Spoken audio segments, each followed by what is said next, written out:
Hi, welcome to another episode of Nigerians to the World. And I'm your host, Kcee Udonsi. And today we are in Mexico to meet a Nigerian who is living there. Hi, Jennifer Onyinye, how are you doing today? Hi, Udonsi, I'm fine. How are you doing? I'm good. And welcome to today's show where we'll be talking about what it is like being a Nigerian living in Mexico. So, Jennifer, which part of Nigeria are you from?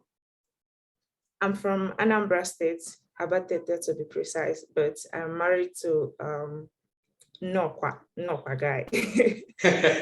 And is from North, in Idemili North. Okay. No, Idemili South. I'm from Idemili North and he's from Idemili South. Okay. Same Anambra State. Wow. Yeah. That's amazing. Okay, so let's talk a little bit about your growing up in Nigeria. So which schools did you attend when you were in Nigeria? Okay, for my primary school, I attended Guardian Angel Nigerian Primary School.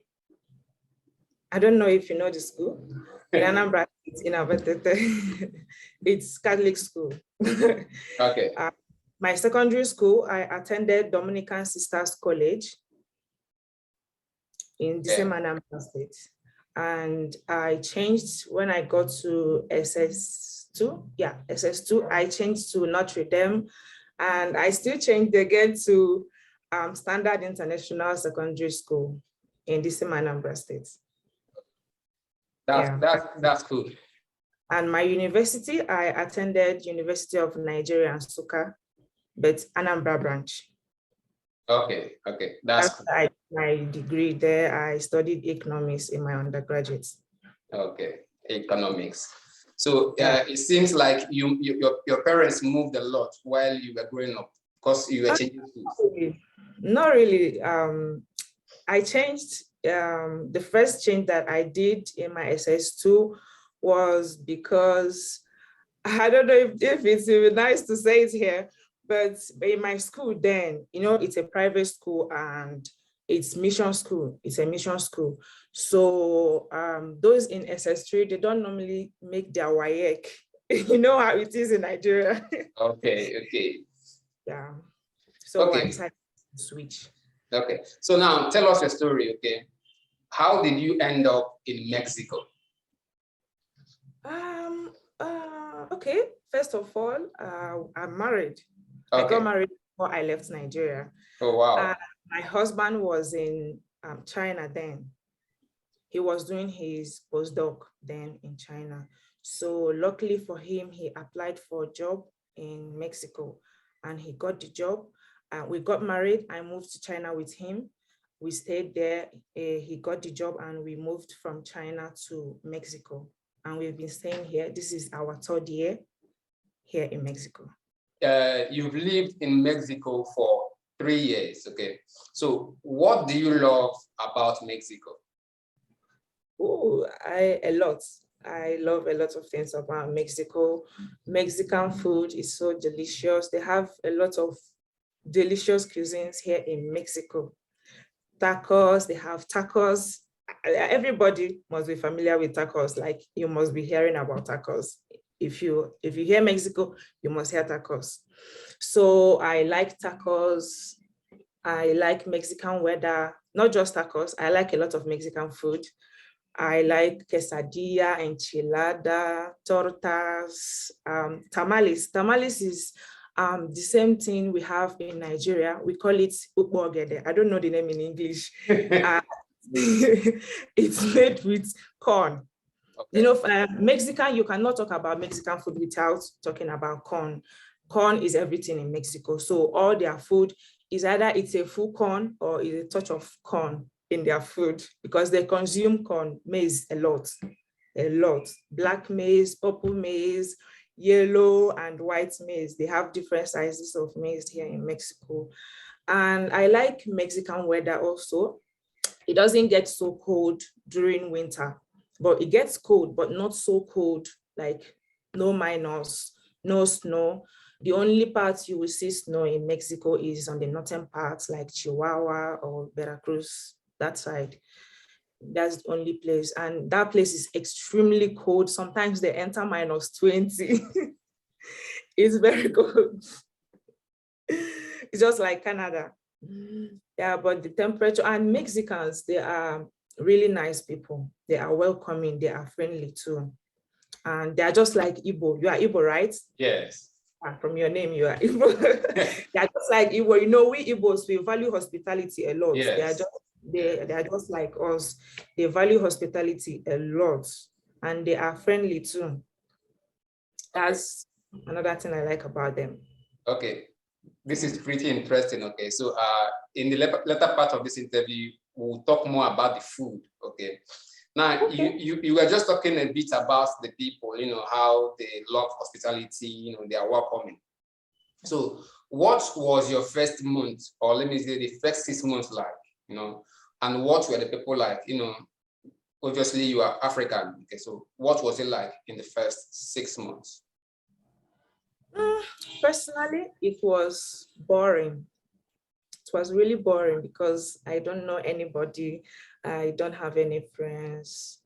And, you know, the change of weather also coming from China. China was extremely cold. Nigeria is hot, cold in Nigeria. Yeah. But when I moved to China, it took me only 1 week to adjust to the environment and the temperature because it was extremely cold in China. But here the weather is confused here sometimes.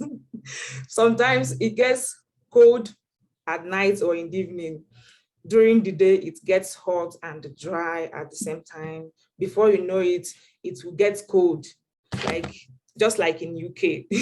People normally say that UK weather is confused weather. So, but it wasn't that cold. It wasn't that obvious here, my first month. And I can still recall when we newly came, we had a little challenge with paperwork and, you know, trying to settle down, trying to extend our stay, because when they gave me visa in China, I was given 6 months visa, independent visa. And when we came here, they changed it to 30 days at the airport. So that 30 days means that I only have 30 days to stay in Mexico. After the 30 days, is either I leave Mexico or I pay fine plus the extra visa extension fee. So we looked for a lawyer. My husband looked for a lawyer from this way because he already got a job before he came here. So he looked for the lawyer. The lawyer was just so sluggish. He was delaying. He was just, you know, he was so relaxed because it's not his thing. Before we knew it, I personally overstayed because my husband, he was able to, you know, extend his own. I don't know how he managed to do it because, you know, I was at home and I was pregnant when I came here. So before we knew it, 30 days passed and they said that it's either we leave Mexico and come back again, or we pay fine, or we wait until we have our baby. Because in Mexico, if you have a baby in Mexico, you will get, your baby automatically is a citizen, is a Mexican citizen. And you as the parents or the parents, we get permanent residence using your daughter or your son's citizenship documents. So, and there are people, they were so helpful. They were so helpful then. So, but luckily for us, I had my baby a few months later and everything was settled. But they were nice. They were really, really nice, honestly. That's impressive. Okay. Now, when they see you or when they discover that you're Nigerian, so what are some of the responses you get? First of all, Mexicans, whenever they see a Black person, yes, they will always think that they are from United States. It's very funny. They will be like, "Are you from Estados Unidos?" Like, that's United States. Yeah. You now know you are not from the United States. So we just assume, those that cannot even ask, they will just assume that you are from the United States. If the person can speak English, he or she will just approach you and start speaking English. or until when they ask, you now tell them, oh, you are not from the United States, you're from Nigeria. They'll be like, wow, it's very far. They always feel excited each time they see someone from Nigeria or someone from Africa, because you know the distance, it's very far. So I don't know if I would say that they feel happy seeing someone from Africa coming to their country to live in their country. Maybe they might even be feeling proud also, because I mean, who wouldn't feel proud? So, you know, the African continent is so far away from the American continent. So yeah, they are wild, just like from your expression. Okay. So what were some of your biggest adjustments? I know you just spoke about, you know, the visa issue. Okay. So apart from that, what were some of those, you know, biggest adjustments you had to make, you know, when you moved there? The biggest adjustment is food.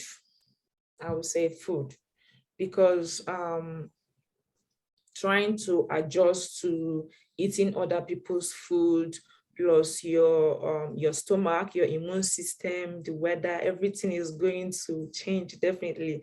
And as a human being, it's going to take you time to adjust to all these things, the weather, the food, even finding where to get your own food, like our Nigerian food. It was very hard.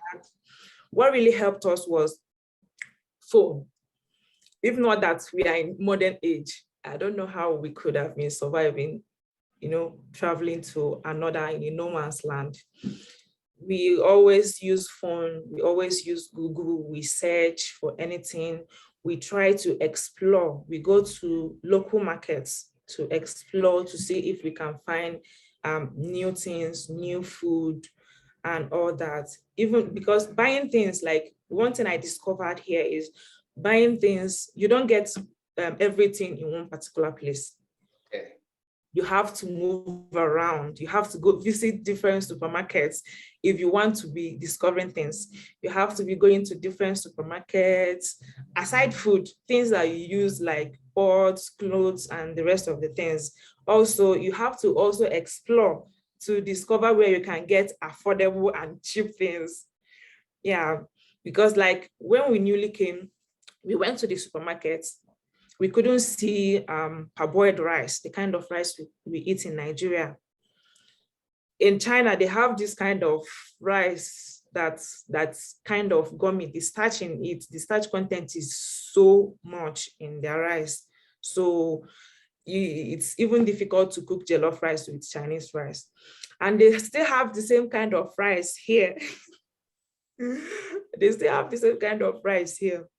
So we now started, you know, going around, checking things. Sometimes we go to the supermarket to check if we could see a different kind of rice. Luckily for us, we discovered parboiled rice, but it's just in smaller quantity. I don't know, there is no big bag of rice like we have in Nigeria here, unless you go to like Sam's Club or Costco where they sell things in wholesale. That's the only place you can get bigger bags of rice. But in their small markets, they don't sell. So the same thing happens to beans. We couldn't find beans, our type of beans. The kind of beans they have here is so smooth and shiny and big, like corn beans, that beans they put in corn in a can. Yes. Baked beans, yeah. Baked beans, yes. Like baked beans. But that beans, you will cook it forever before it gets done. So wow. That what they do, they cook the beans and blend it and eat. That's how they consume the beans. So we bought the beans, we cooked it, and it was a big no for us. They have it here, different shapes, different colors here. So one day we went to local markets, and luckily for us, we saw our kind of beans, but it's just the small ones, white color. We tried it and it was okay. That's what we've been managing since until now. And few weeks ago, we went to another market. We saw our kind of beans, we saw palm oil, and it was an exciting thing because buying palm oil here also is a big deal. It's so expensive. That's from the African market. Also, when we newly came, I can still remember that we cooked egusi soup.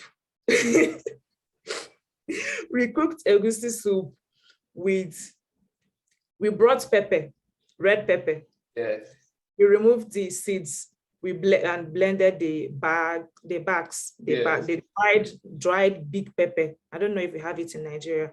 We blended it, and it's red color, sorry. So we blended the pepper and used it as a red color, as palm oil in our. It's very funny, but that's what happened. Yeah. Okay. We used it as a red color in our egusi soup, and used groundnut oil as oil, just to spice in the color. Yeah. So it really took us time. And now we make pap now here in Mexico. Yeah. So it also exploring the market that helped us to discover, not just exploring, we just decided, okay, let's just try this and see how it goes. We keep trying things. We try this. If it works, fine. If it didn't work, fine. We will look for another option. Like when we started making pap here, we saw corn. They consume, there's what they call tortilla here, the one they use in eating tacos. They use corn in making it. The first time we saw the corn, we decided, oh, this thing is going to work out. It was a white corn that we used to start making pap here. The shape is like our kind of corn, like small shapes. We said, okay, let's just buy it. We bought the corn, the maize, and we tried it. We made the pap. The pap wasn't even getting any thick. It wasn't even getting close to thickness. So what we did, we now say, okay, let's just cook it. After we added the hot water, it wasn't working. We now said, okay, let's just cook it. After we cooked it, it turned to agidi. It turned to agidi. So these are all the challenges, assuming you come and feel like, oh, they don't have this thing here, they don't have it, you just stay on your own, you will not discover things. Now, there's the kind of corn we use now to make pap is grounded corn.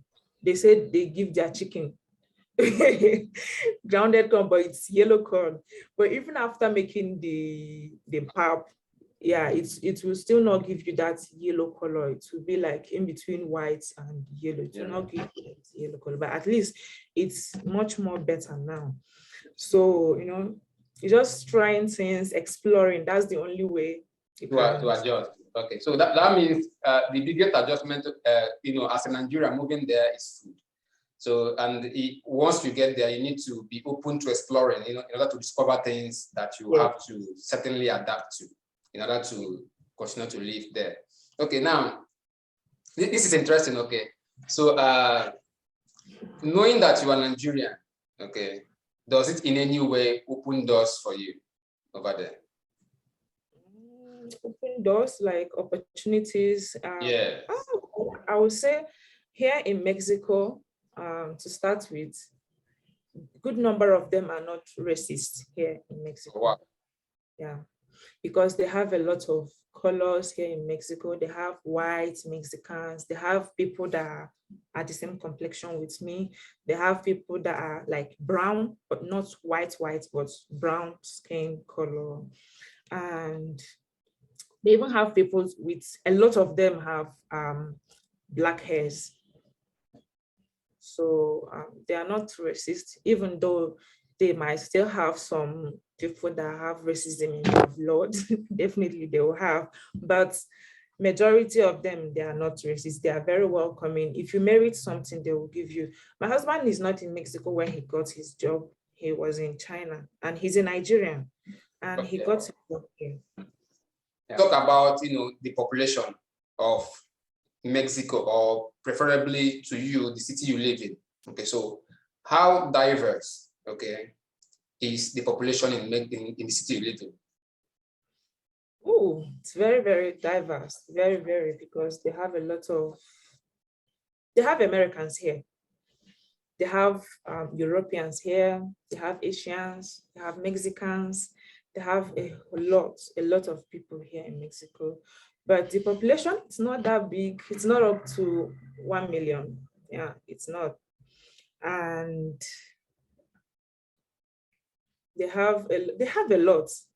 They have a lot. And Mexican, from what I was told, they have about 600 and something ethnic groups here in Mexico, more than Nigeria. Nigeria is 500 plus. Yeah. Wow. More than Nigeria. They have Aztec, but their official language is Spanish. You won't know until you are being told. Someone said it's like, I was in a class yesterday because I'm taking Spanish courses right now. So today is my free day. That's why I decided, okay, let me just, let's do this thing. Yeah. I've been postponing it. Yeah, they have a lot because, and people also visit here a lot. I don't know, Africans are not here much. They are not here much compared to other Americans, Europeans, even Asians. I've seen a lot of Chinese people here in Mexico. In fact, Chinese people are somehow taking over here. And a lot of Americans, people come here for retirement. So it's very diverse in population. They have a lot of race here, a lot of colors, white, brown, black, here in my city in particular, and in Mexico. Okay, so what are the customs like over there? Interesting. Interesting, very, very interesting. It's so interesting to live in Mexico if you have the time. Like, if you have the opportunity to live in Mexico, you will enjoy it. It's very interesting. Now, we'll now come back to the food aspect, okay?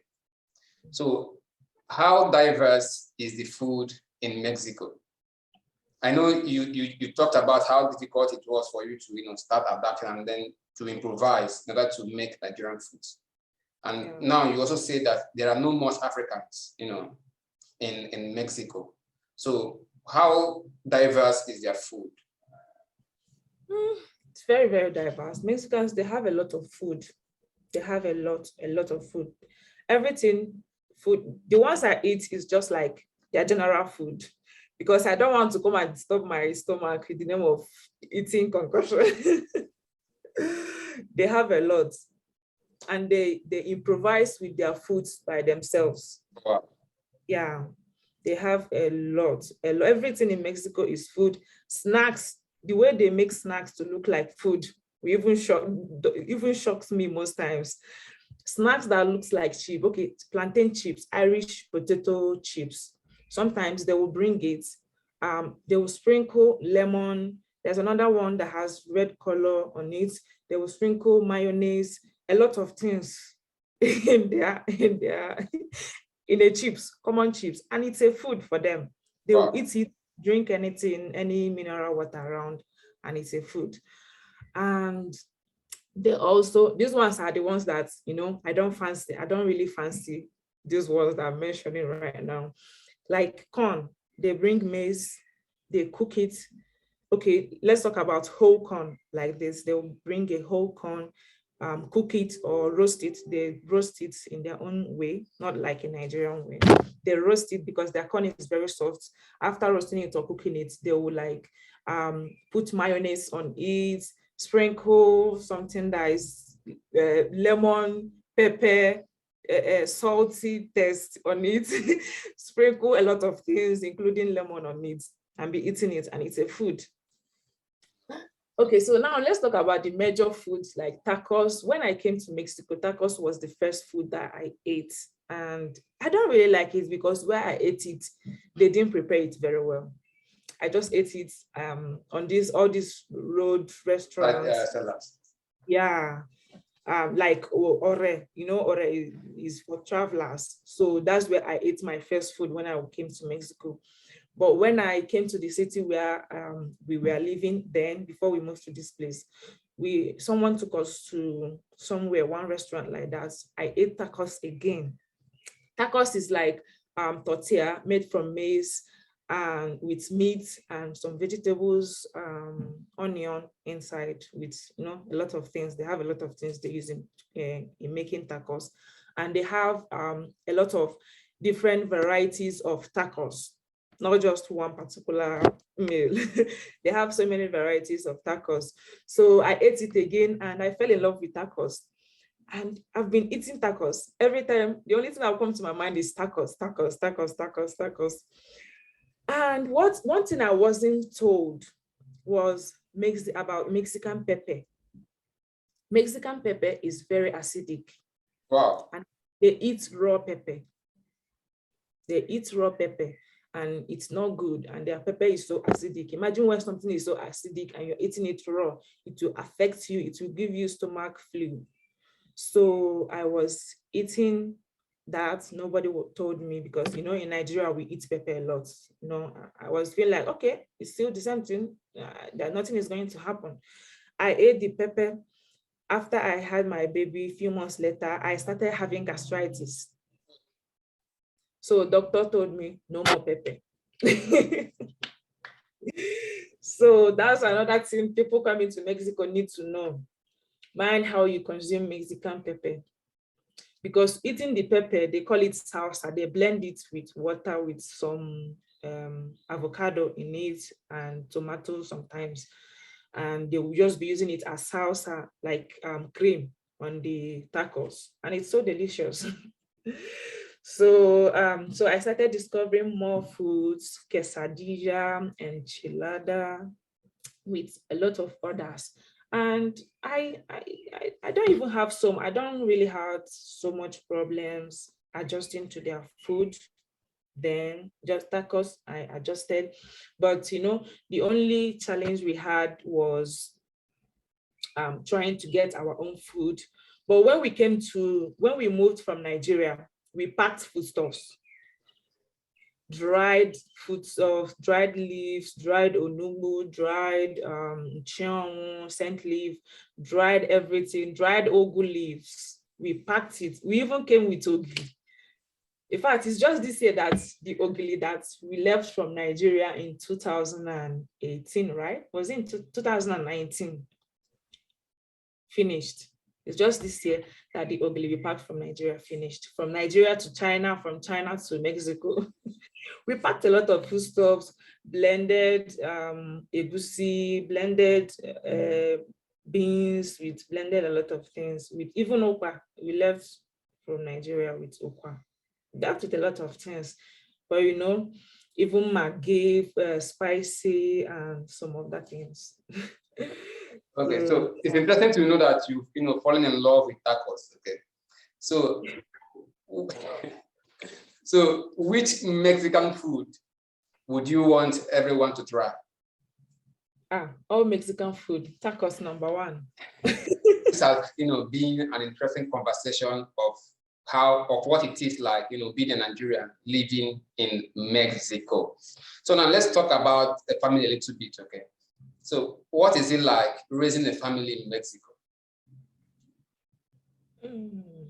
It's okay, raising a family in Mexico. But the only challenge you're going to have, like for me, for instance, I have a little girl, and taking her to school here in Mexico from what I was told, from preschool, from kindergarten to primary school, it's expensive and challenging at the same time, because here in Mexico, they pay school fees monthly. Yeah, they pay school fees monthly. I was shocked too when I was told that. And it's expensive here, raising a child. But for those in the universities, they have a lot of universities that you can go for free. Even the ones that you pay, it's quite affordable here in Mexico. They have their UNAM. UNAM is their national university, Universidad Nacional Autónoma de Mexico. It's their national university. And if you are lucky enough and get up to the average they require, you will get scholarship. Just write the exam, get the average that they require. Also, you need to get a certain GPA in your undergraduate before you can be able to be admitted. But even if you don't get the average score, you will still be admitted, but you pay. But the amount is, I mean, it's very, very little. It's not even up to half of what we pay in Nigeria yearly. It's just a very chicken change. And if you get the average and your GPA, your undergraduate GPA is okay, it's up to the average score they require. For someone that wants to do masters here in Mexico, you will get scholarship. Automatically, you will get scholarship. You don't even need to start writing any letter, any essay, anything at all. You will get your scholarship and they will pay you as a student. They pay their students, undergraduates, they pay their masters, they pay their PhD, they pay their postdoc. So it's a big thing for them. But the only challenge someone coming outside Nigeria or someone coming outside where Spanish is his or her first language will face is that most of their schools here in Mexico, they teach with Spanish. So it's a big challenge for someone. But Spanish is not so difficult learning. Yeah, it's not difficult. And also another challenge is, okay, I've talked about the school fees and renting a house compared to neighboring countries like USA, Canada. Here in Mexico, it's quite affordable. Like here, you can get a decent apartment for $500, $400, depending on the number of rooms, toilets, because they also use toilet and bedroom to count, depending on the space, depending on the space, depending on the location also. Yeah, the higher and depending on how modern the place is, how modern the kitchen is, how well equipped, whether furnished or not furnished. These are the things they consider to rent an apartment or to rent a house for you. And yeah, raising a child, the only place you have a challenge is that foundation level. But the rest is, if you merit it, they will give you. And there are schools, from what I discovered so far, because I was contacting a lot of schools. Some schools will teach you, they will tell you bilingual, that's English and Spanish. They will teach you some courses in English, some in Spanish. And for their primary schools, their preschools here, almost all the schools that I contacted when I was looking for school for my daughter, they are all bilingual or trilingual. Some will add French, yeah. Okay. Now, would you say, okay, that the cost of living in Mexico is high or low or average? It's average. Coming from Nigeria, it's average because you know how things are, economy, currency things. So I would say it's average and it's affordable. Like those coming from the USA, UK, it's very cheap for them, very, very cheap. Some will say they rented an apartment for $1,000, a beautiful apartment, they would say cheap. I'll be like, what are you people saying? See me, imagine me rented an apartment for 1,000 at this my level. Yeah. Ha. And someone from the USA will rent an apartment, 16,000 pesos, 20,000 pesos. They will be like, oh, it's very cheap, it's affordable. Understand, but for me, I would say, coming from Nigeria, it's average, and food is also okay. Getting food, because here, compared to some people somewhere, will be like, oh, they cannot find coconut. Even if they find coconut, it will be like around $4. But here you can find coconut $1, $2, and it's still something. Now, let's talk a little bit about the activities that happens in your city, or maybe as you would want to expand it in Mexico. So what are the activities or events that you ask people to look out for, that you will even recommend people to look out for when they are visiting Mexico or your city? Okay, visiting Mexico. To start with, Mexicans, they have a lot of places someone can visit. They have a lot of activities. They have a lot of UNESCO World Heritage sites. They have a lot of things you can do in Mexico. And they have a lot of beaches. If you want to come for vacation, you can come to Mexico, relax, enjoy yourself. They like to party. For someone that don't know, Mexicans, they like to party. They cannot like think or dream about party without that party happening. They like to party. And one of the events that I find amazing here in Mexico is Day of the Dead. Day of the Dead is the same thing as All Souls. Yeah. All Souls, All Saints. It's Day of the Dead in Mexico. And it falls 30th of April, October, 1st of November, 2nd of November. That's Halloween, All Saints, All Souls. So they celebrate it together. It's such an amazing experience here. Like, it's a big celebration here in Mexico. The day they remember the dead, their dead ones, their dead loved ones, the day they pray for them. They also do offering. They do a lot of decorations. They beautify themselves. If you check on the internet, Day of the Dead in Mexico, you will see sometimes they wear something like skeleton, just like Halloween. Yeah. Wear clothes like that has skeleton on it, and they will paint their faces, decorate their faces, wear some kind of costumes to represent one person or the other, like a famous person that is already dead, just to represent that person. And they do parade also. It's a big event. They do parade. They have a special bread. They call it bread of the dead, pan de muertos. They have a special bread they use in doing offering. They eat it also. Some will go to the graveyard to, do some kind of offering, do party, eat at the graveyard.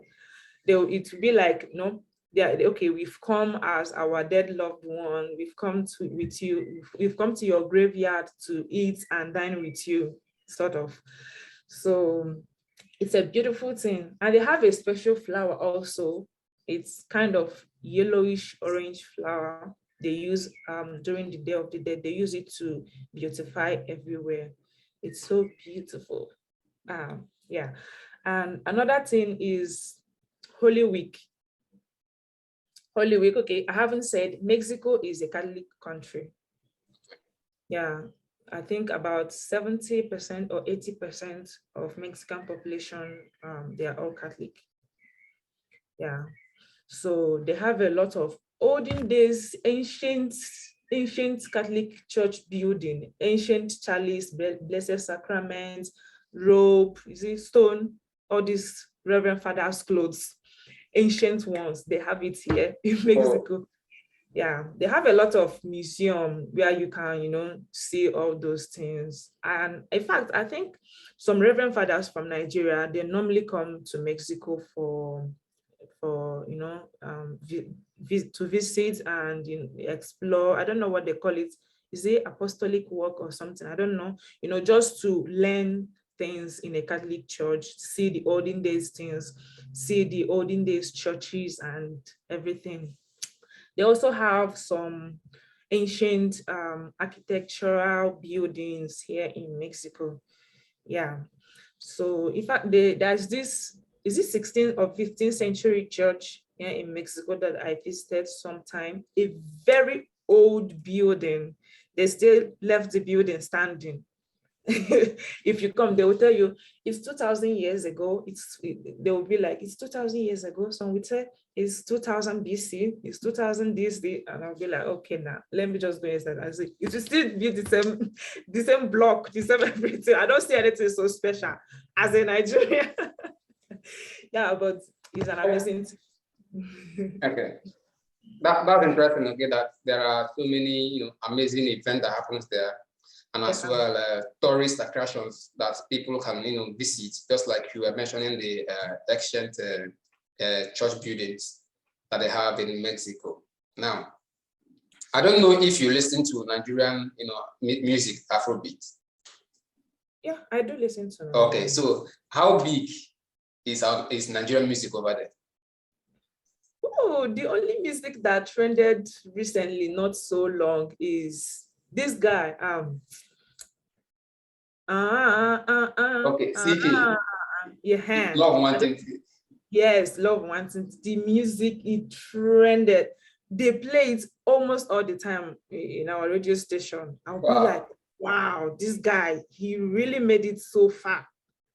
Because the music is a TikTok, TikTok music, and playing it in Mexico, wow, I was so happy for him. But I'm still happy for him. That's if he will keep releasing music and don't relent, he will make it very, very far than he even expects.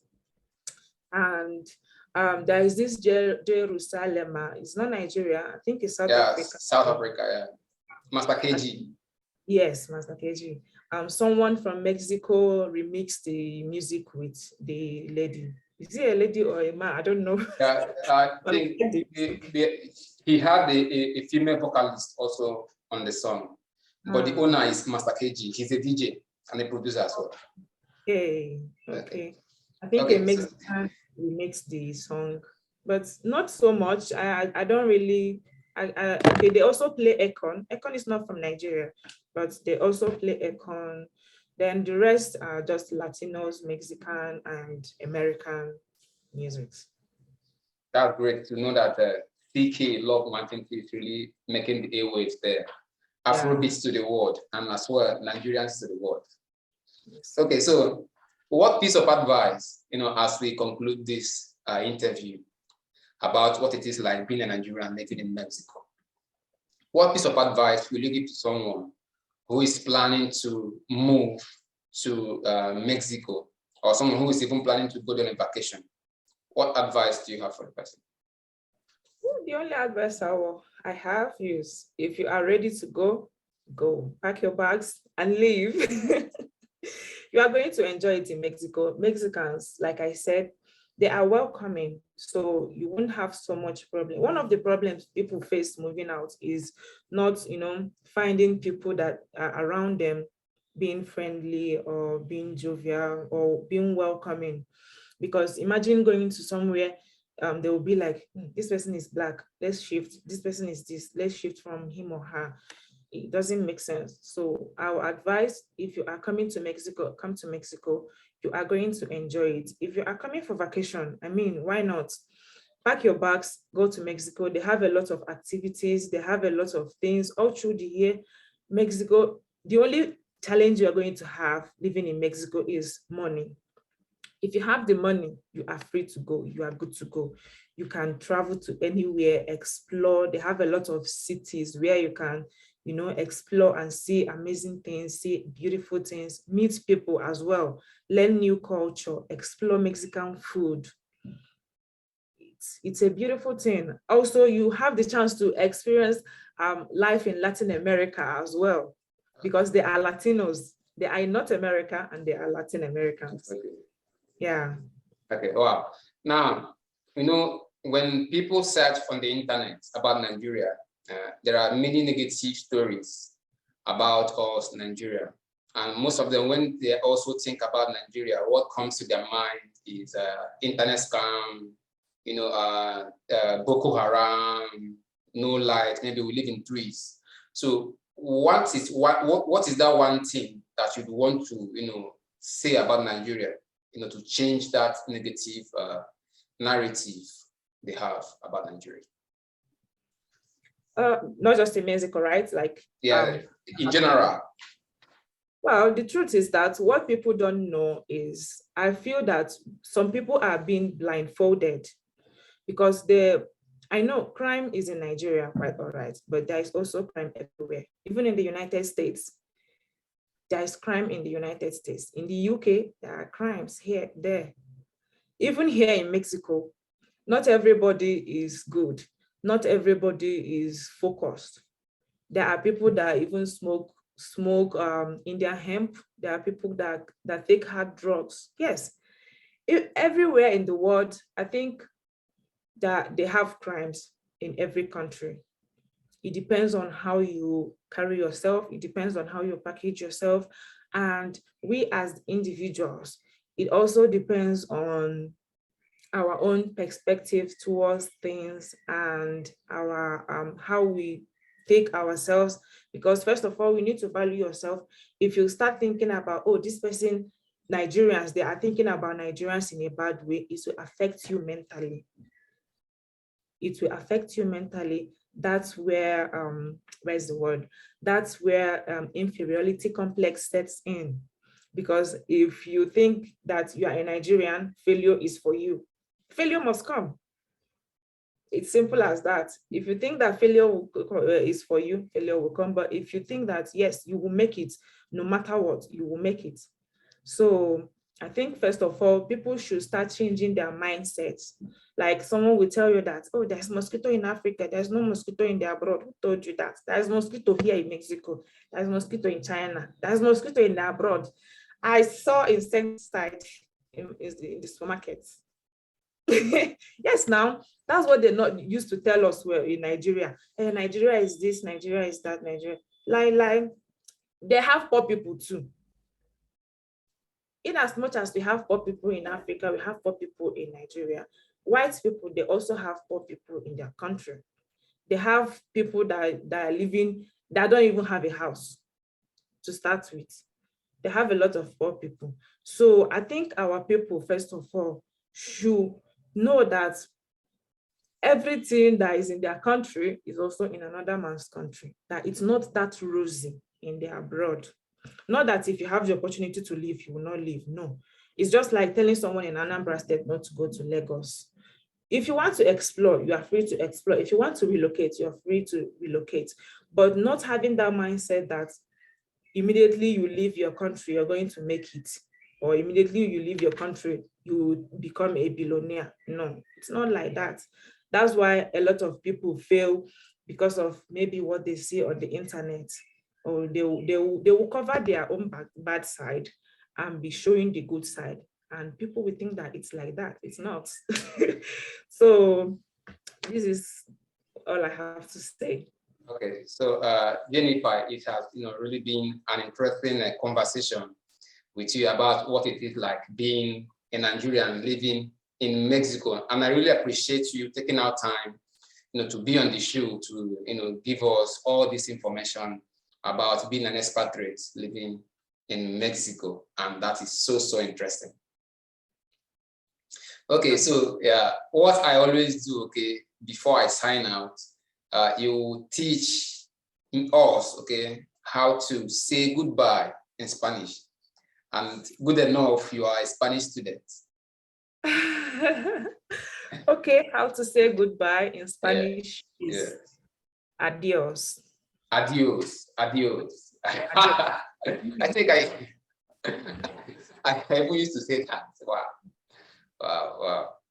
Okay, so it has been interesting. So if you are watching us for the first time, please don't forget to subscribe to this channel and also leave us a thumbs up. And if you also have any question that maybe we could not ask, please leave it in the comment section, and Jennifer would maybe respond to that as well. So she also has a YouTube channel that I'll also be leaving the link in the description. Please also go and check out her channel.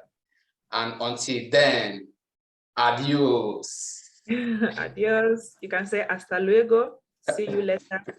That would be difficult to say. Thank you so much. It's so nice being here. So nice having this conversation with you. Thank you.